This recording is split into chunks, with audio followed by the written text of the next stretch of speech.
प्यार का सागर है, तू प्यार का सागर है। तेरी एक बूंद के प्यासे हम, तेरी एक बूंद के प्यासे हम, लौटा जो दिया तूने, लौटा जो दिया तूने। चले जाएंगे जहाँ से हम, चले जाएंगे जहाँ से। ओम शांति, ओम शांति।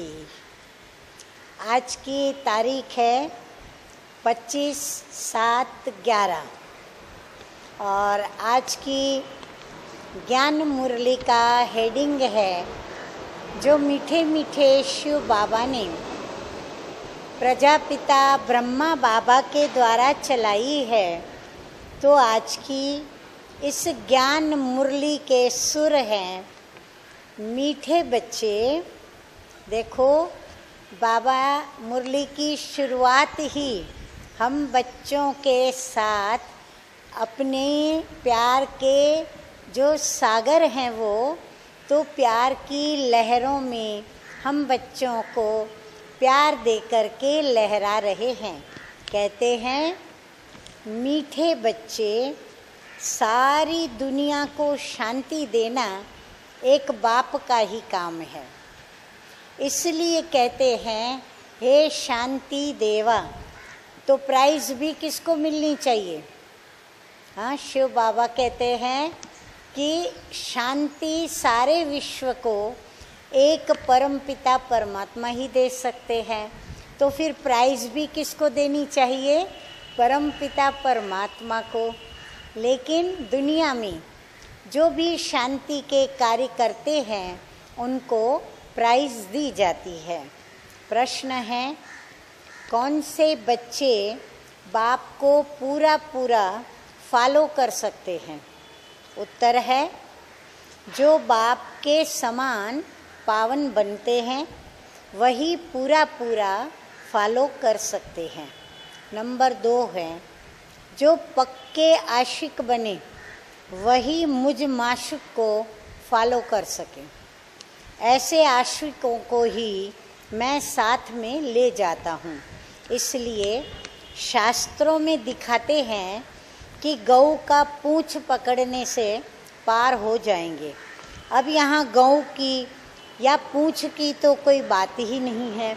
अज्ञान काल में कईयों को जब कहते हैं ना कि हम आपको नई दुनिया स्वर्ग में ले चलते हैं, तो फिर उनका जवाब क्या होता है?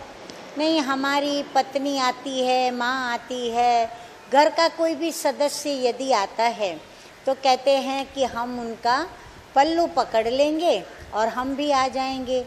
या फिर कहेंगे गौ की पूंछ पकड़ते हैं, हम भी स्वर्ग में आ जाएंगे। लेकिन बाबा कहते हैं न गौ की बात है, न पल्लू पकड़ने की बात है, न दामन पकड़ने की बात है, न पूंछ पकड़ने की बात है। लेकिन यदि स्वर्ग में चलना है तो स्वयं को ही जीते जी मरना होगा और पुरुषार्थ करना होगा, तब जाकर के स्वर्ग में आ सकें। गीत भी बड़ा प्यारा बजा है।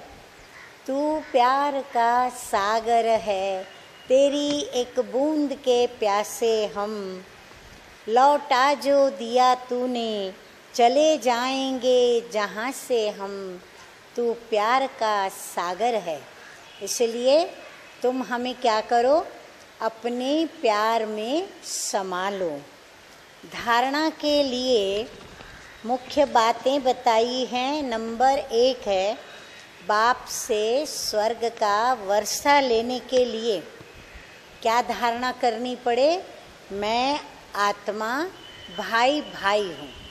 जिसको भी देखें हमारी वृत्ति के अंदर मैं आत्मा हूँ, सामने वाली व्यक्ति भी आत्मा है और हम आपस में भाई भाई हैं। तो ये भाई भाई की वृत्ति दृष्टि ये पक्का करना है। बहुत प्यार से रहना है। जैसे बाप प्यारे ते प्यारा है, ऐसे प्यारा बनना है। नंबर 2 है, बाप समान पावन बनकर बाप को पूरा पूरा फॉलो करना है। बाप के साथ वापस कहाँ चलने की तैयारी करनी है? वापस घर शांति धाम चलने के लिए कौन सी धारणा करनी पड़े? पावन जरूर बनना पड़े। वरदान है, सर्व के दिलों के राजों को जान, सर्व को राजी करने वाले सदा विजयी भव। विजयी बनने के लिए हर एक के दिल के राजों को जानना है। किसी के मुख के द्वारा निकलने वाली आवाज़ से उसके दिल के राज को जान लो तो विजयी बन सकते हो। लेकिन दिल के राज को जानने के लिए कौन सा मुख्य गुण चाहिए? मीठे मीठे बाप दादा कहते हैं कि राज को जानने के लिए अंतर्मुखता चाहिए। जितना अंतर्मुखी रहेंगे उतना हरेक के दिल के राज को जानकर उसे राजी कर सकेंगे। राजी करने वाले ही विजयी बनते हैं। और अंतर्मुखता की धारणा के लिए अभ्यास क्या करें? हमें उसका अभ्यास करने के लिए रोज़ प्रतिदिन कुछ घंटे मौन का अभ्यास आवश्यक है। तो हम अपने टाइम टेबल के अंदर मौन का कार्यक्रम बनाएं कि सुबह मैं इतने बजे से इतने बजे, शाम को इतने बजे से इतने बजे, और फिर प्रतिदिन उसको हम थोड़ा थोड़ा बढ़ाते चले जाएं। इस प्रकार मौन के साथ अंतर्मुखता के गुण को हम धारण कर सकते हैं। स्लोगन है, वैराग्य ऐसी योग्य धरनी है जिसमें जो भी फल डालेंगे वह फलीभूत अवश्य होगा। वैराग्य वृत्ति के बाद हम जो भी श्रीमत के अनुरूप कर्म का फल डालेंगे तो उस बीज का हम फल प्राप्त कर सकते हैं। मनसा सेवा के लिए स्लोगन या फिर मनसा सेवा के लिए संकल्प कि मैं एक चमकता हुआ सितारा हूँ। मैं एक चमकता हुआ सितारा हूँ। इस शरीर रूपी चोले से मैं अलग हूँ। देह और देही अलग अलग अनुभव करते हुए दृष्टा बनकर दृष्टि से बाहर की साइड सीन देखना और सकाश देना। याद रहे, मैं चमकता हुआ दिव्य सितारा हूँ। अच्छा, मीठे मीठे सिकी लदे बच्चों प्रति माता पिता बाप दादा का याद प्यार और गुड मॉर्निंग।